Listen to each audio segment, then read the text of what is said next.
সকাল সকাল গঙ্গা স্নান তো সেরেই ফেলেছি। এরপর বাড়িতে এসে করলাম বাড়ির পুজো। বাড়ির পুজোটা করে ফেলার পর এবার যাব মন্দিরে। মন্দিরে যাব 12টার পর যাব মন্দিরে। আর সন্ধেবেলাতে যাই ষষ্ঠীর বাতি জ্বালাতে, সেটাও যাব। তো বাড়ির পুজো কীরকমভাবে করলাম আর মন্দিরে কী নিয়ে যাব তো তোমাদের সাথে একটু শেয়ার করি। দেখো আমার বাড়ির পুজো। এই হচ্ছে আমার বাড়ির ঠাকুর। এই যে বাড়িতে এখানে সব ধরনের ঠাকুরই আছে। এটা আমার মায়ের বাড়ি, তো এখানে সব কিছুই আছে বিভিন্ন। এখানে আছে এই যে মহাদেব, এখানে আমি জল ঢেলেছি, মহাদেবকে স্নান করিয়েছি, করে মালা দিয়ে সব কিছু দিয়ে পুজো করেছি। আর এই হচ্ছে আমার মন্দিরে নিয়ে যাওয়ার জন্য থালা। এখানে 5টা ফল দেখতে পাচ্ছ।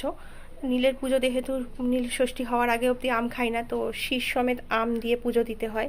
বেল, শাকালু, শশা সব কিছু রয়েছে। আর এই ফুলের ডালায় রয়েছে নীলকণ্ঠের অবশ্যই মালা। আর শ্বেতাকন্দ সবসময় পাওয়া যায় না, শ্বেতাকন্দ পেলাম, দেখতে পেলাম, নিয়ে নিলাম। আর কলকে, পৈতে এগুলো তো রয়েইছে। আর কাঁটা ফল, ধুতরা ফুল সব কিছুই রয়েছে। আর এই ঘটের মধ্যে জল আছে, গঙ্গা জল তো নিয়েই এসেছিলাম ওখান থেকে। তার মধ্যে দুধ, সিদ্ধি, মধু, ঘি সব কিছু মিশিয়ে নিয়েছি। তো এই সব কিছু নিয়ে এবারে যাব মন্দিরে। তোমরা কে কে কীরকমভাবে পুজো করলে আর আমার ডালা সব কিছু ঠিকঠাক আছে কিনা অবশ্যই কমেন্ট বক্সে জানিও। হর হর মহাদেব।